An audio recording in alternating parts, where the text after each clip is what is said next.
Batam TV, Inspirasi Kepri.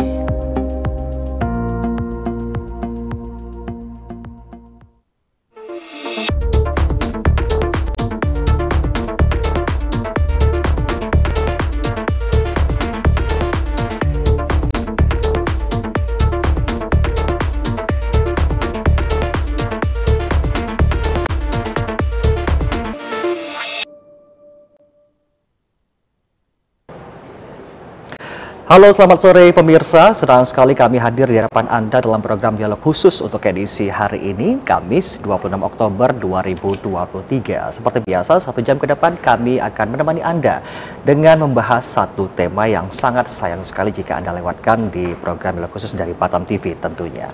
Baik, pemirsa, untuk dialog khusus edisi hari ini, ya, kita informasikan untuk Anda pemirsa Batam TV, beberapa hari yang lalu telah dilaksanakan rapat paripurna yang membahas raperda tentang APBD Kepri untuk tahun 2024 di Ibu Kota Provinsi Kepulauan Riau, itu Tanjung Pinang, ya. Nah, pemirsa, bagaimana komposisi alokasi dan potensi sumber pendapatan daerah APBD untuk tahun politik 2024 mendatang, ya. Dan tentunya sore hari ini kita sudah menghadirkan narasumber yang akan kita perkenalkan langsung untuk Anda pemirsa Batam TV. Kita sudah kehadiran selaku Ketua Badan Kehormatan DPRD Kepulauan Riau sekaligus anggota Badan Anggaran DPRD, yaitu Bapak Haji Taba Iskandar, SH.MH MSI pada sore hari ini. Tentunya bersama saya Putra Iskandar, dan saya akan langsung menyapa beliau yang sudah hadir pada sore hari ini. Baik, selamat sore Bapak Taba. Selamat sore. Assalamualaikum warahmatullahi wabarakatuh. Waalaikumsalam, apa kabar Pak? Baik, alhamdulillah. Baik Pak, kita untuk dialog khusus kita kali ini akan berbincang mengenai APBD Kepri tahun 2024 ya. Pak. Dan tentunya juga ada harapannya dan juga tantangannya bagaimana pada APBD Kepri tahun 2024. Baik, kalau tadi saya sudah menanyakan kabar Bapak Taba, nah kita juga ingin menanyakan nih Pak, bagaimana kabar APBD Kepri 2024 Pak saat ini? Tadi sudah disampaikan ya, bahwa ada pengantar. Minggu lalu sudah dilaksanakan rapat paripurna. Baik. Jadi rapat paripurna itu judulnya adalah penyampaian kembali KUA PPAS. Apa itu KUA PPAS? Kebijakan umum anggaran, plafon anggaran sementara. Biasa sebut orang KUA PEPAS. Yeah. Kenapa ada kalimat kembali? Karena sebenarnya sudah pernah dimasukkan sebelumnya, pada paripurna sebelumnya, dan sudah ada MOU. Sudah ada MOU antara pemerintah daerah dengan DPRD. Artinya sudah ada kesepakatan awal untuk dibahas.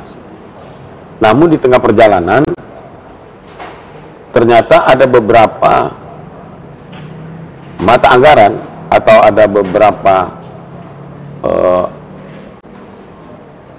mungkin sumber pendapatan terkoreksi. Nah, maka harus dilakukan pengajuan kembali oleh pemerintah daerah, karena jumlahnya sudah tidak sama dengan pengajuan awal yang sudah ditandatangani MOU-nya. Ada beberapa perubahan dari sektor pendapatan, terutama di sektor pendapatan apa? Yaitu dana transfer dari pemerintah pusat, berupa dana bagi hasil, migas, DAK, dan sebagainya. Jadi karena ada perubahan itu, mau tidak mau, sesuai dengan ketentuan yang diatur oleh Permendagri, maka pemerintah daerah, pemerintah Provinsi Kepri harus mengajukan ulang. Karena yang akan dibahas ini ternyata sudah tidak sama. Jadi beberapa asumsi-asumsi di sektor pendapatan itu sudah tidak sesuai lagi, maka harus dilakukan koreksi. Nah, untuk itu harus diajukan kembali sesuai dengan ketentuan berlaku, disampaikan kembali sesuai dengan apa yang atau kemampuan keuangan pemerintah daerah, sehingga rapat paripurna minggu lalu itu untuk melakukan perbaikan terhadap MOU berdasarkan pengajuan KUA PPAS itu. Artinya bisa dikatakan bahwa untuk raperda kemarin belum rampung ya Pak ya? Belum dibahas, baru dimajukan kembali. Jadi kronologisnya kan sebelumnya sudah dimajukan dan sudah mulai pembahasan sebenarnya. Sudah mulai pembahasan, tapi ternyata di tengah pembahasan awal terhadap KUA PPAS itu yang sudah di MOU, ternyata asumsi-asumsi yang disampaikan, kemudian total penerimaan di sektor transfer, dana transfer itu sudah berubah. Maka harus dilakukan pengajuan ulang sesuai dengan apa yang menjadi skenario APBD 2024.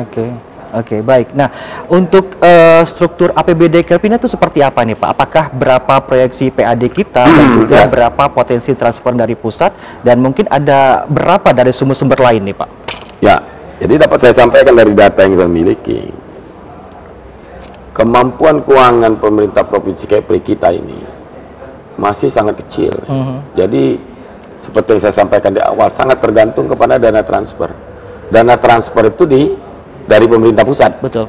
Maka seketika terkoreksi dana transfer berdasarkan PMK, Peraturan Menteri Keuangan, maka mulai kita menjadi, ya mungkin bisa dikatakan sedikit panik karena beberapa rencana kegiatan kita itu menjadi harus disesuaikan dengan kemampuan keuangan. Jadi dari struktur APBD itu, kemampuan kita terhadap pendapatan asli daerah itu dari semua sektor pendapatan yang kita miliki itu hanya berkisaran antara 1,79 triliun. Tuh, PAD kita itu. PAD itu apa? Pajak daerah, retribusi daerah, hasil pengelolaan kekayaan daerah, lain-lain, dan pendapatan asli daerah. Pajak daerah itu termasuk itu ya, yang paling besar itu yang dari Batam ini PNKB ya, pajak kendaraan bermotor. Beberapa pajak daerah lainnya. Jadi baru berkisar 1,7.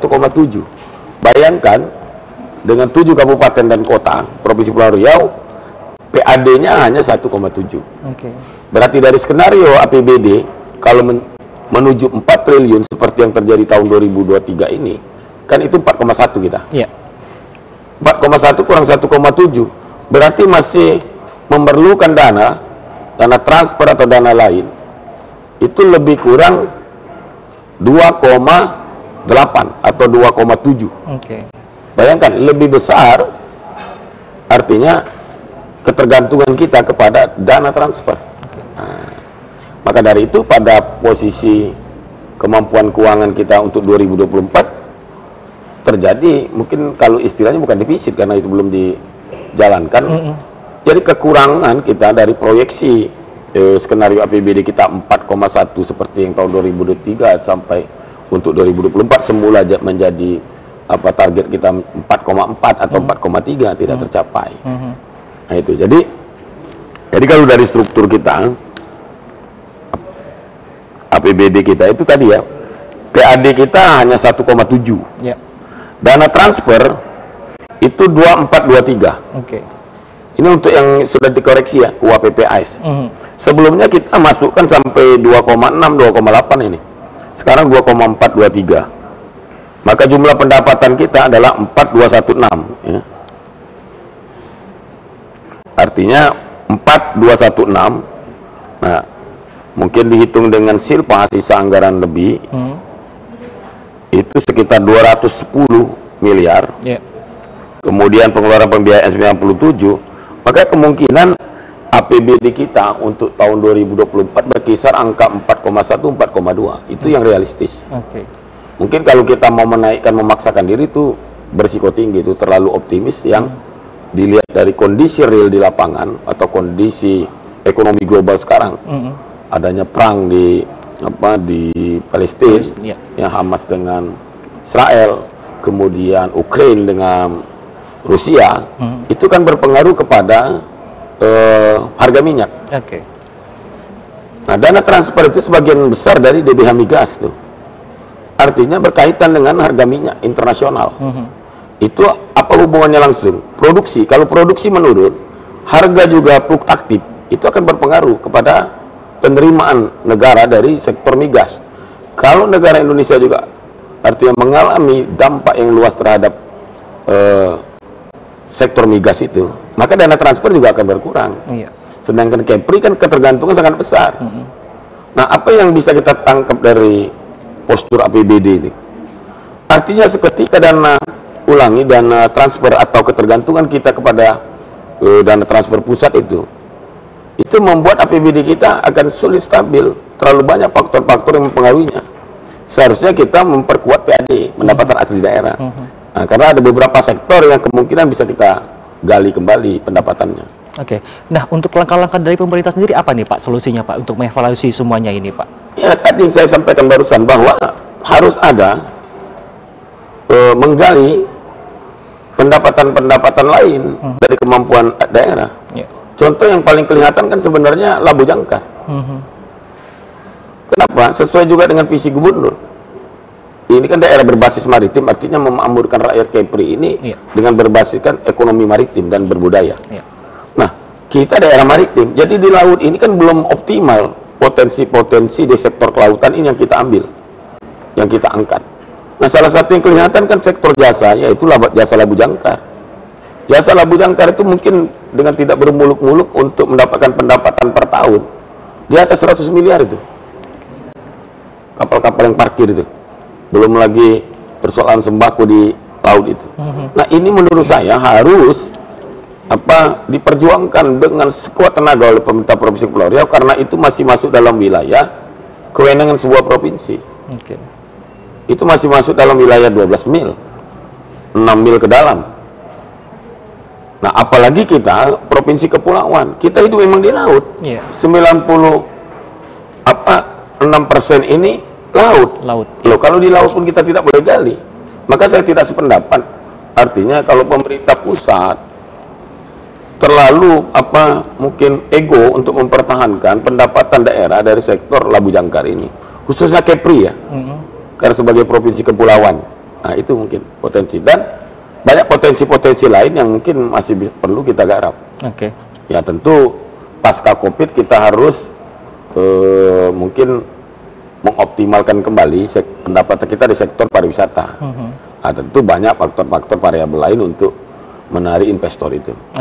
Baik. Nah, selanjutnya Pak Taba, kalau boleh kita tanyakan adalah kenapa proyeksi APBD 2024 ini sepertinya kalau kita lihat itu kurang lebih sama dengan tahun 2023, Pak? Ya, kalau sama malah tidak turun sebenarnya. Kemungkinan kita turun. Tadi saya katakan, struktur APBD kita itu kan ketergantungan ke dana transfer. Apabila dana dari Jakarta itu, dari pemerintah pusat berkurang, ya berkurang. Dan itu ditetapkan dengan peraturan Menteri Keuangan. Maka itu yang membuat kami di Banggar, DPRD dan pemerintah daerah bekerja keras. Bagaimana caranya untuk meningkatkan PAD, kemudian memperbesar APBD kita ini sehingga mampu membangun, akselerasi pembangunan bisa lebih cepat dan menuju masyarakat lebih sejahtera itu dapat tercapai. Nah, tapi tadi realita hari ini saya bilang ya, per hari ini masih ketergantungan kita kepada dana transfer. Mau tak mau tangan itu masih di bawah. Dari struktur tadi lebih besar dana transfer dari kemampuan keuangan kita. Nah, ini kan seharusnya keuangan yang baik itu bagi pemerintah daerah dibalik. PAD-nya yang gede. Ketergantungan pada pemerintah pusat yang dikurangi. Ya, itu yang terjadinya seperti itu.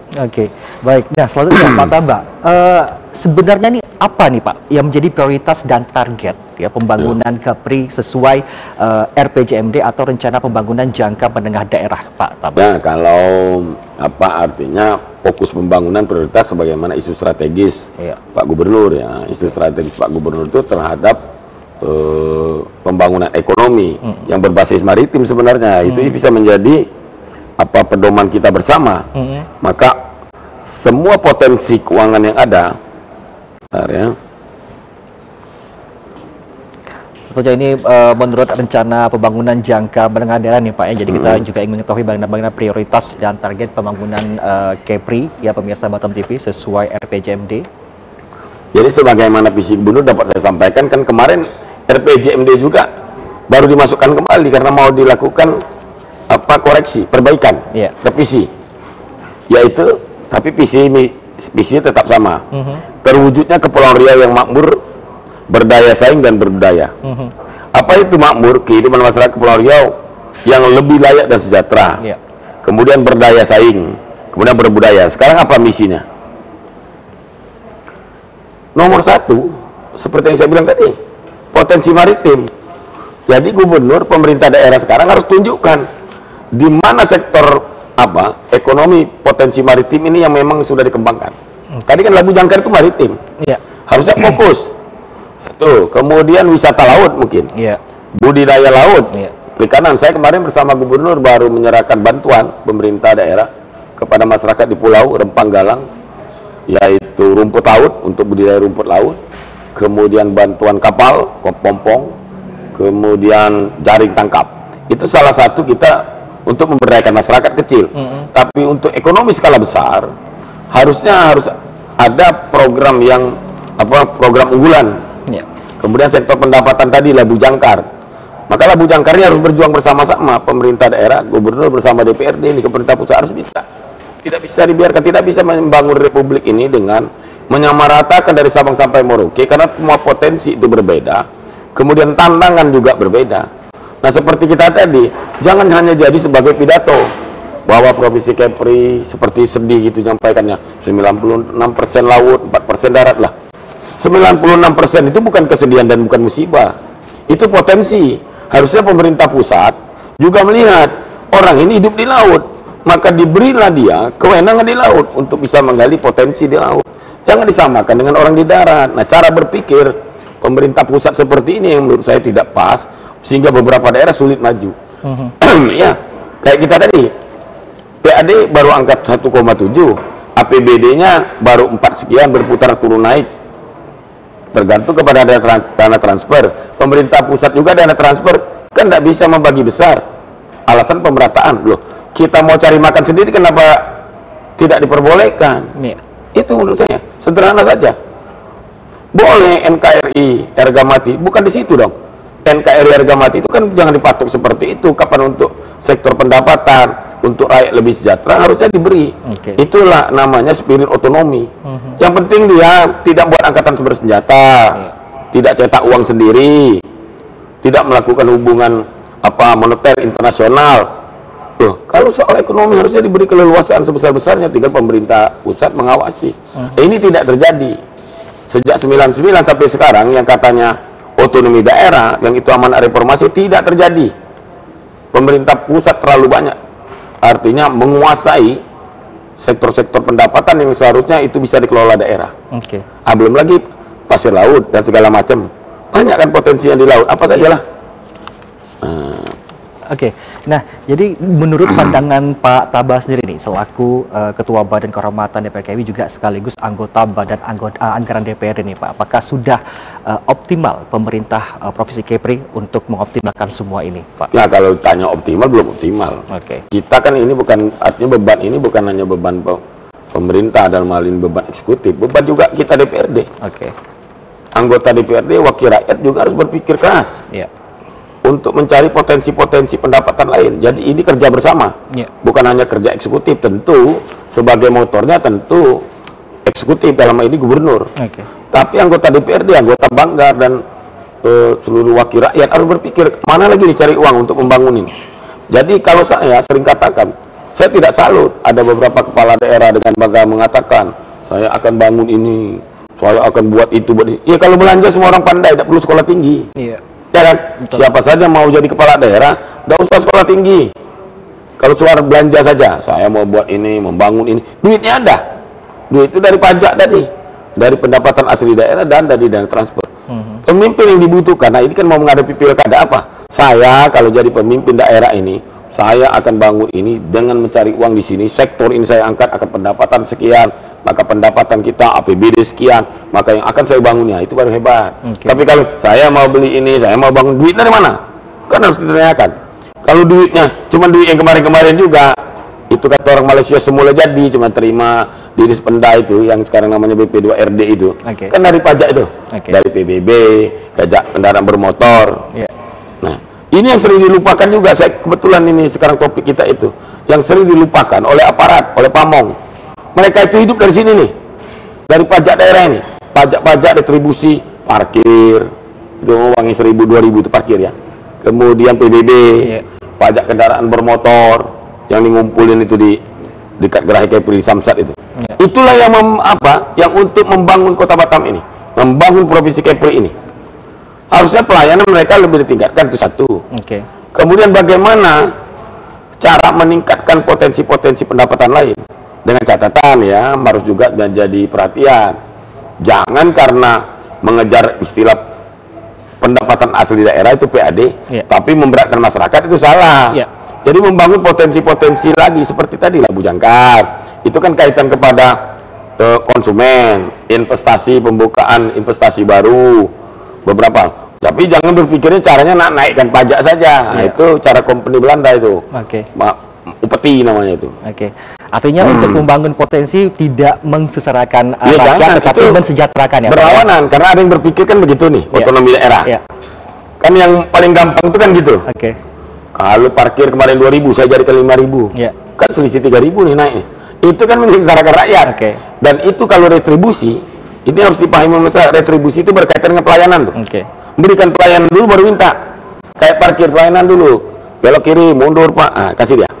Kalau tidak memberikan apa pelayanan, tidak usah dibayar. Itu retribusi. Kalau pajak kewajiban berbeda dia. Maka jangan sampai dua variabel itu mensengsarakan rakyat. Jadi cara berpikirnya bukan menaikkan pajak untuk mendapatkan pendapat asli daerah yang tinggi, ya membuka sektor-sektor baru atau beberapa peluang-peluang investasi baru. Nah, itu baru cerdas namanya. Tapi kalau cuma naikkan pajak aja tidak cerdas, itu cuman itu masih main paksa namanya. Contoh sederhananya mungkin juga membuka lapangan kerja ya mungkin ya Pak. Ya, lapangan kerja tadi kan begini, itu kan ada korelasinya dengan investasi. Tapi investasi jangan juga terjebak seolah-olah investasi asing lah yang bisa nih. Memang besar investasi asing karena ada selisih kurs ya. Bagus mengundang investasi asing untuk dipisah, pembukaan lapangan kerja. Nah, itu ada korelasinya. Makanya kita kan dua nih, ada dua motor nih, pemerintah daerah dan BP Batam. Kalau dulu sering saya istilahkan dari awal-awal Batam jadi kota otonom, kita menjadi dua mesin ini, maka ada dua mazhab. Masa pertumbuhan itu diemban oleh BP Batam, otorita Batam. Bagaimana mendapatkan uang yang banyak melalui investasi, BP Batam pegang. Tapi bagaimana rakyat sejahtera harusnya diemban oleh Pemko. Bagaimana pelayanan umum, pelayanan dasar, masyarakat saya sejahtera, sekolah gratis, berobat gratis, ada beasiswa, itu Pemko. Tapi bagaimana duit datang, ini tugas BP. Nah, seharusnya ini berjalan beriring, maka pembangunan Batam itu kan akselerasinya lebih cepat dibanding daerah lain. Kenapa? Ada dua mesin. Kalau diistilahkan yang kita bahas hari ini, ada dua sumber sumber dananya. Satu APBN melalui BP Batam, itu sampai 2, sekian tuh. APBD Batam sudah mau nembus 3. Bayangkan membangun sebuah kota 5T. Kepri 4T aja belum lewat-lewat. 7 kabupaten kota ya dah imbang lah. Yang satu berjalan lari cepat, yang satunya cuma maraton, tidak nyampe dia. Artinya harus beriringan Pak ya, bersamaan dan juga ada timbal baliknya ya Pak ya. Baik, pemirsa Tabang TV, kita akan kembali lagi tentunya setelah pariwara berikut ini, setelah bersama kami di Dialog Khusus. Ini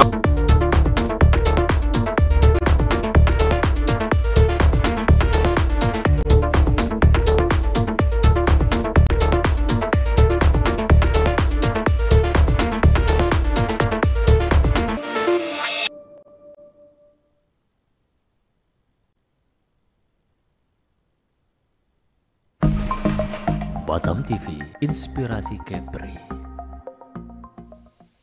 Halo warga Kepri, kini siaran Batam TV bisa Anda download aplikasinya di Google Play Store dengan ketik JPM Stream di kolom search lalu unduh aplikasinya. Anda bisa menyaksikan program Batam TV.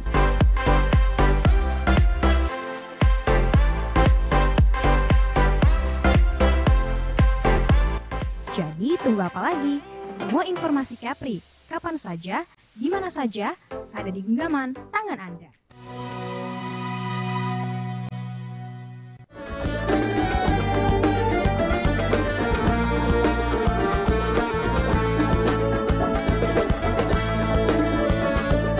Travelers, saksikan Eksotis Kepri setiap hari pada pukul 3 sore, 8 malam, dan 9 malam waktu Indonesia bagian Barat di Batam TV.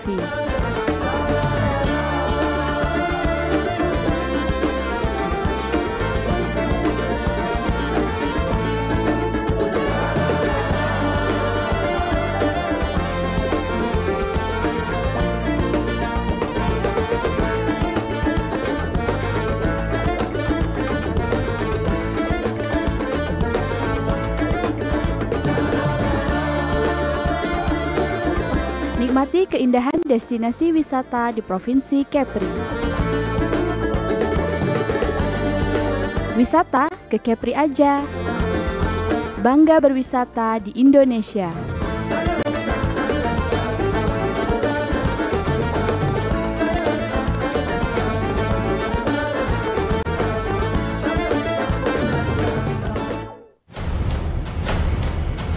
Batam memang belum punya klub yang pro dibilang pro ya. Menurut saya itu baru klub yang semi pro lah saya bilang gitu. Dunia pariwisata di Kepri dari tahun ke tahun akan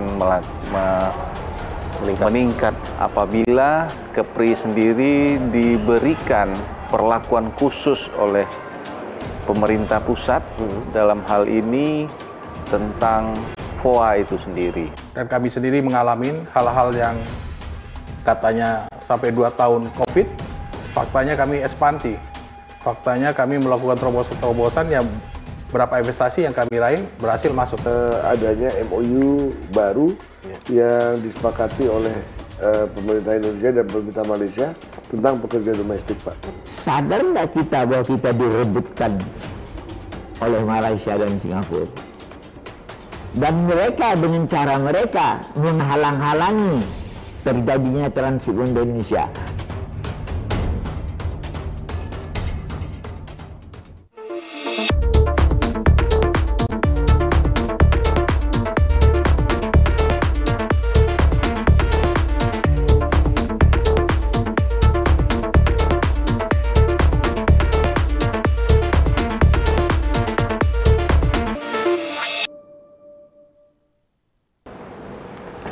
Ya, pemirsa, kembali lagi bersama kami di program Dialog Khusus dan kita masih bersama Bapak Haji Taba Iskandar, SHM MSI, selaku Ketua Badan Kehormatan DPRD Kepri sekaligus anggota Badan Anggaran DPRD. Dan tentunya kita masih mengangkat tema APBD Kepri tahun 2024. Juga kita akan ingin membahas dengan harapan dan tantangannya tentunya pemirsa Batam TV ya. Baik, kita akan melanjutkan kembali berbincang bersama Pak Taba pada sore hari ini pemirsa Batam TV. Pak, kita melanjutkan kembali ya Pak ya untuk APBD Kepri 2024 ini Pak. Ternyata banyak sekali mungkin yang tadi Bapak tadi jelaskan bahwa di segmen pertama tadi ada dana yang tidak sesuai atau berkurang begitu ya Pak ya, Pak Taba ya. Nah, untuk segmen kali ini kita ingin mengetahui juga nih Pak, dan pemirsa Batam TV juga ingin mengetahui nih, sebenarnya nih Pak, berapa alokasi nih Pak untuk pengurangan kemiskinan dan penghapusan kemiskinan ekstrim yang kita lihat di sini saat ini meningkat di perkotaan ya, khususnya mungkin di Batam dan Tanjung Pinang ini Pak Taba. Ya. Jadi kalau bicara tentang kemiskinan ya, itu kan tetap menjadi fokus sebenarnya pemerintah daerah. Tapi sebagaimana visi misi dan RPJMD kan sudah saya jelaskan tadi.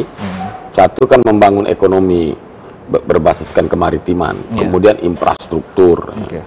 Kemudian tata kelola pemerintahan yang baik, sumber daya manusia, termasuk disparitas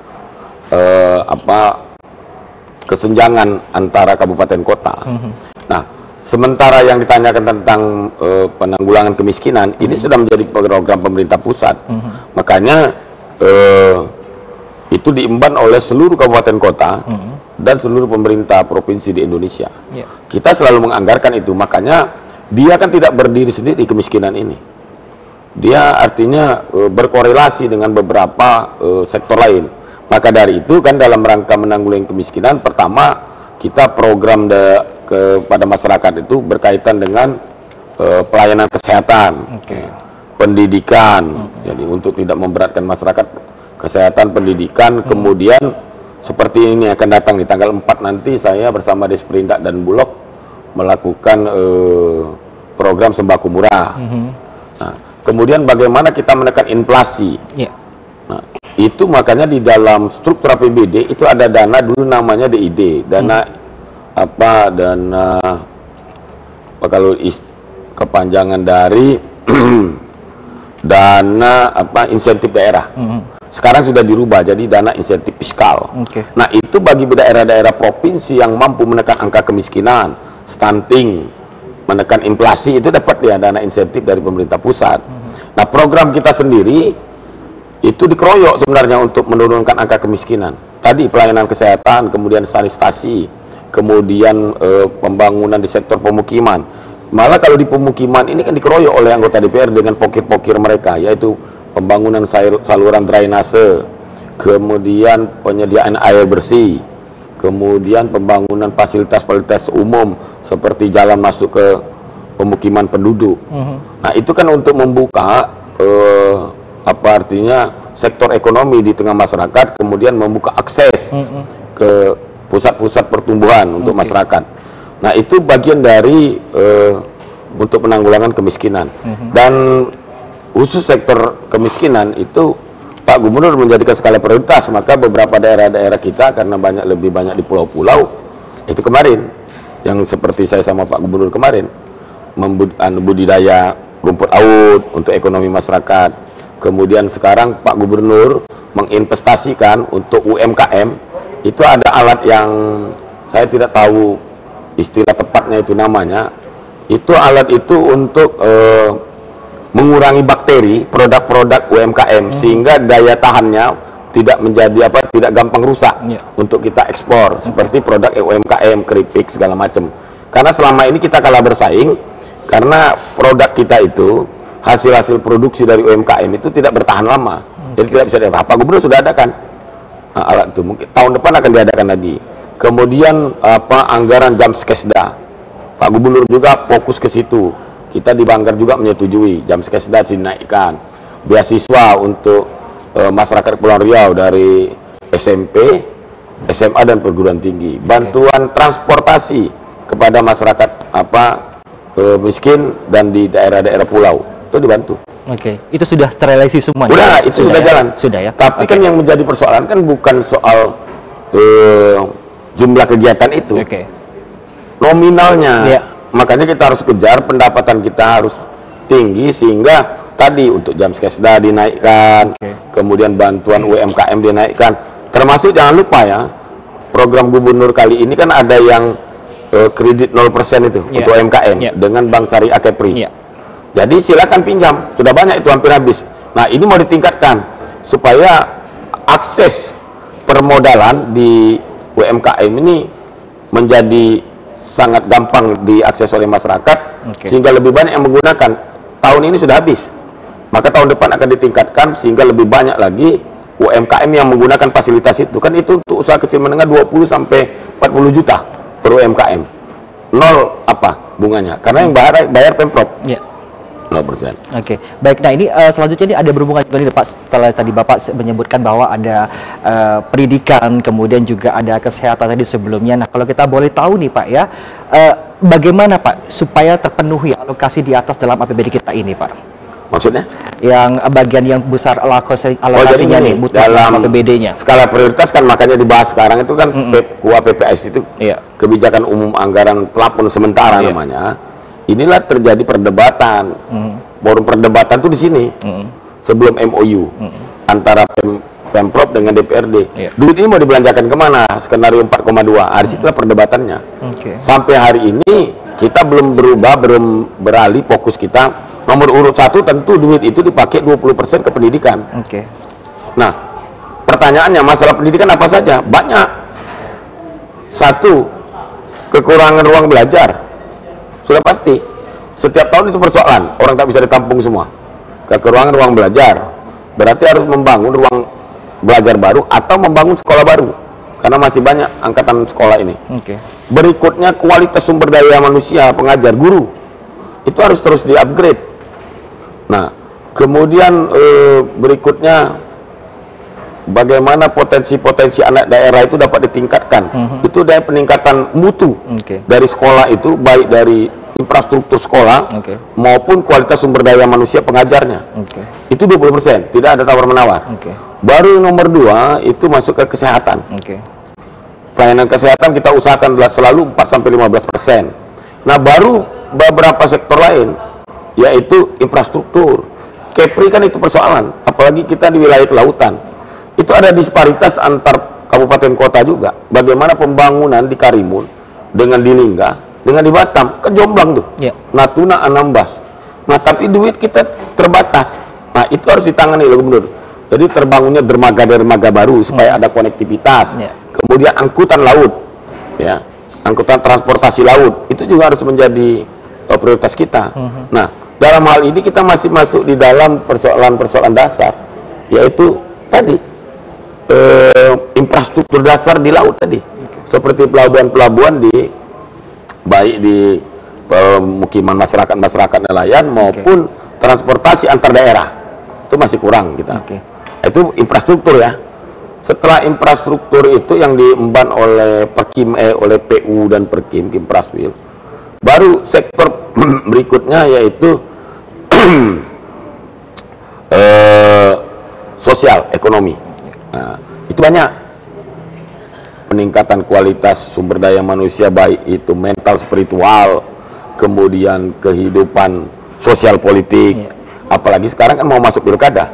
Nah, menjelang pemilu 2024, sebelum saya lupa, dan pilkada 2024 itu juga membutuhkan anggaran. Dana hibah ke Bawaslu, ke KPU, Bawaslu, dan termasuk mungkin ke aparat keamanan untuk menjaga situasi tetap kondusif. Itu perlu duit juga tuh. Jadi mau tidak mau kita fokus kita terpecah, satu untuk mensukseskan pemilu 2024 dan pilkada, kemudian tetap berjalan seiring peningkatan kualitas kesejahteraan masyarakat. Oke, artinya ada dampak pemilu juga nih Pak ya terhadap kinerja dan juga pendapatan daerah nih Pak ya.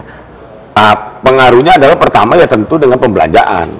Jadi belanja kita hari ini ada belanja untuk pemilu kan, di samping belanja yang memang menjadi skala prioritas pembangunan.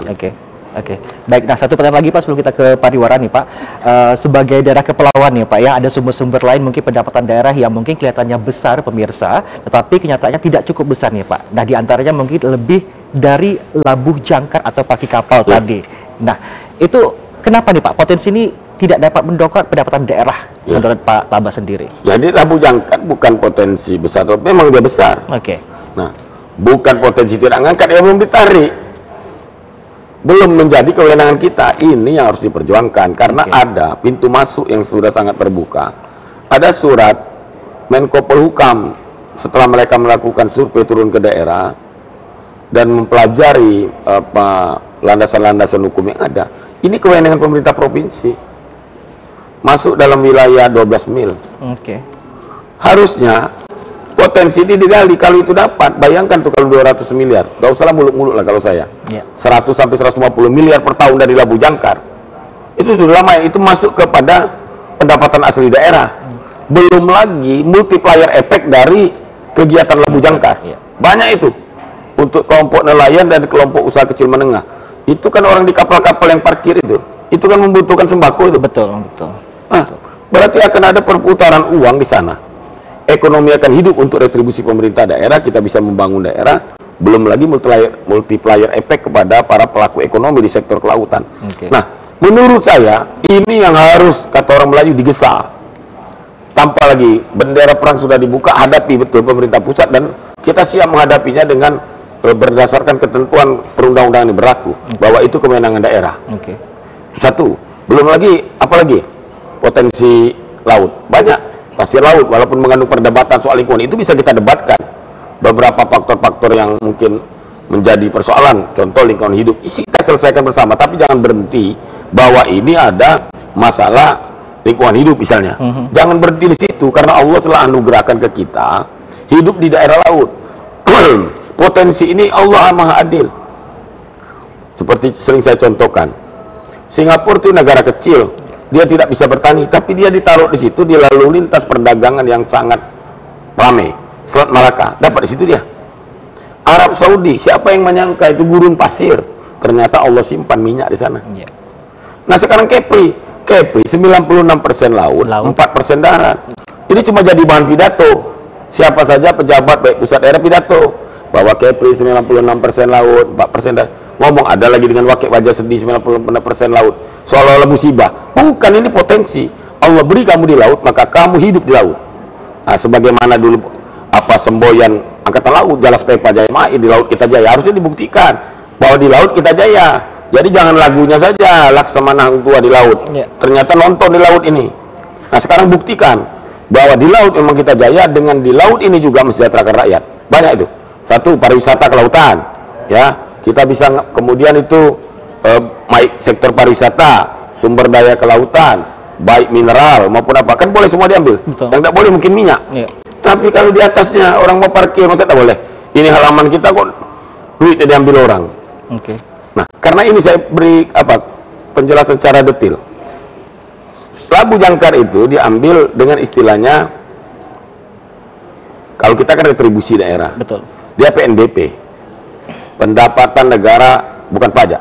Ya. PNBP itu apa ya? Pendapatan negara bukan pajak ya.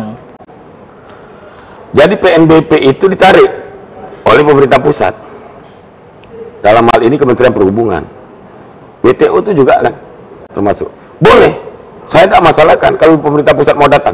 Tapi pertanyaannya, kamu dapat berapa, kami berapa? Masa nonton aja? Dia akan bilang nanti jawabannya. Dikembalikan dalam bentuk lain, dalam transfer. Harusnya sebagai negara kesatuan berpikirnya dibalik. Biarkan daerah menariknya, kita mengelolanya, bawa berapa bagian untuk pusat. Ya. Kalau istilah zaman dulu sebenarnya zaman penjajahan, kami setor berapa ke kamu, kami biarkan berikan ke kami, ini kan halaman kami. Kalau pola begini kan sama dulu dengan zaman penjajahan, semua upeti diserahkan ke dia, nanti dibalik alasannya ada, ini NKRI harus dibagi nanti ke Pulau Riau, membantu Mentawai, membantu macam, membantu daerah Papua. Ya enggak lah caranya berpikir gitu. Harusnya kan, makanya biar maju. Nah kalau dia maju, dia baru bisa bantu tetangganya. Kalau prinsip-prinsip lama, satu piring dibagi rata, ya tidak ada yang akan maju dia. Tapi kalau ada yang maju, bisa mengajak saudaranya untuk lebih maju. Nah cara berpikir pemerintah pusat di dalam hal pendapatan ini, mendapatkan pendapatan di beberapa sektor, pendapatan yang mungkin digali di daerah diambil semua ke pusat, itu menurut saya sudah tidak pas. Nah cuman memang bicara masalah ini, kata orang ngeri-ngeri sedap tuh ya, kapan kita ngomong antara hubungan pemerintah pusat dan daerah, nanti dianggap kita antri NKRI. Yang menurut saya sampai hari ini tidak adil di situ. Selalu dihadapkan dengan NKRI harga mati. Yang terjadi sekarang, NKRI-nya punya mereka, yang mati kita. Ya. Kepri ini setelah menjadi provinsi sampai hari ini jalan di tempat. Ada beberapa besar potensi yang ada di Kepri. Laut tadi 96%, labu jangkar, pasir laut, kemudian lagi pariwisata, belum lagi beberapa potensi ikan, baik itu budidaya maupun ikan tangkap. Kan ikan tangkap kalau nelayan-nelayan kita dikasih kapal besar, tak ada ribut sama Cina, nelayan kita yang ngambil sana.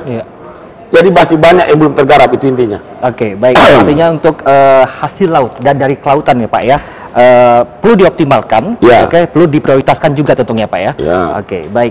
Pemirsa Batam TV jangan kemana-mana, kami sudah kembali untuk segmen terakhir tentunya di Dialog Khusus.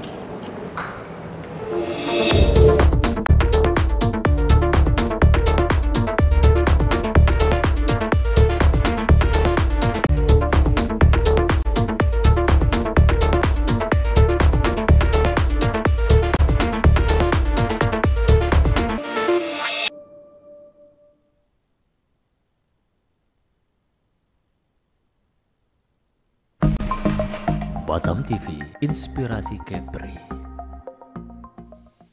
Halo warga Kepri, kini siaran Batam TV bisa Anda download aplikasinya di Google Play Store dengan ketik JPM Stream di kolom search lalu unduh aplikasinya. Anda bisa menyaksikan program Batam TV.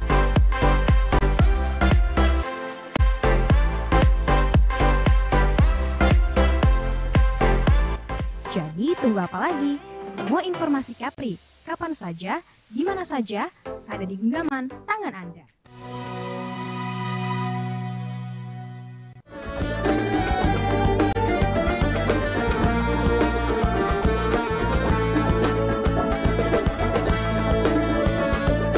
Travelers, saksikan eksotis Kepri setiap hari pada pukul 3 sore, 8 malam, dan 9 malam waktu Indonesia bagian Barat di Batam TV.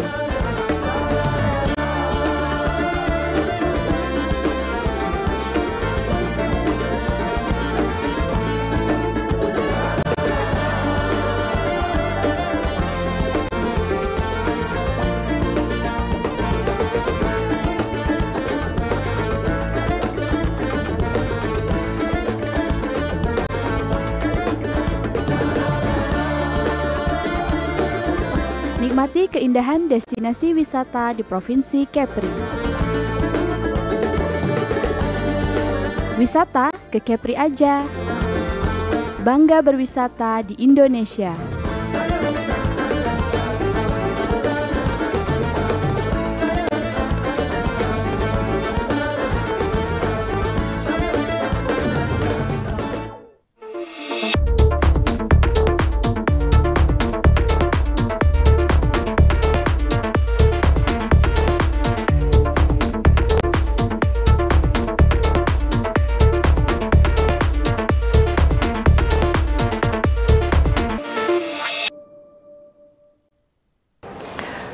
Ya, terima kasih Anda masih bersama kami pemirsa dalam program Dialog Khusus, dan kita masih bersama Pak Taba selaku Ketua Badan Kehormatan DPRD Kepri sekaligus anggota Badan Anggaran DPRD. Kita sudah masuk di segmen terakhir pemirsa untuk program kita pada sore hari ini. Nah, sebelum kita closing pada program kita untuk kali ini, kita akan memberi kesempatan kepada Pak Taba untuk menyampaikan kesimpulan atau closing statement dan juga mungkin harapan-harapannya untuk APBD Kepri tahun 2024. Kita persilakan kepada Pak Taba.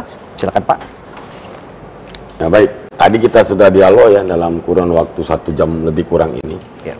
Artinya situ tergambar bahwa kemampuan keuangan pemerintah Provinsi Kepri, kemampuan keuangan kita itu masih sangat minim, masih sangat kecil. Bahwa ada ketergantungan APBD kita itu kepada dana transfer, artinya dana dari pemerintah pusat. Karena potensi daerah, PAD kita belum tergali secara optimal. Apa? Satu, Labu Jangkar, kemudian sektor tambang, kemudian tambang secara khusus fokus saya hasil laut. Terlepas dari perdebatan ya bahwa ada lingkungan, nanti kita bisa dudukkan, tapi tidak usah ribut daripada uang ini hilang. Tuh, berikutnya potensi-potensi lagi di kelautan, tapi saya lebih fokus kembali kepada kondisi geografis kita, bahwa 96% laut, maka kita kembali ke laut, potensi laut untuk mesejahterakan masyarakat. Berikutnya, maka tugas pemerintah daerah dan tugas kami di DPRD untuk terus menggali potensi pendapatan asli daerah dalam rangka mewujudkan kesejahteraan masyarakat.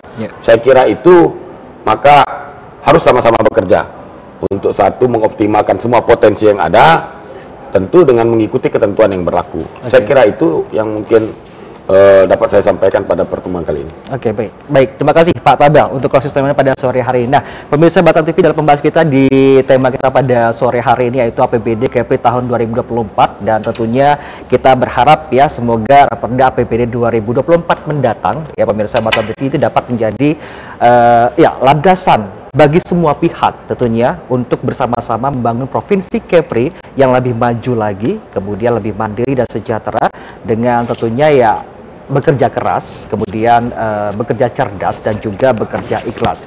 Tentunya seperti apa ya? Salah satunya sederhana sekali pemirsa, yaitu melayani rakyat dengan sepenuh hati. Baik pemirsa Batam TV, terima kasih atas perhatian Anda untuk program kita di Dialog Khusus, dan jangan kemana-mana. Selepas ini kita akan ada catatan redaksi bersama rekan saya Putri Amini. Saya Putra Iskandar, pamit dari hadapan Anda. Selamat siang dan sampai jumpa. 2 orang Iskandar ini, satu tabak Iskandar, siapa namanya? Putra Iskandar.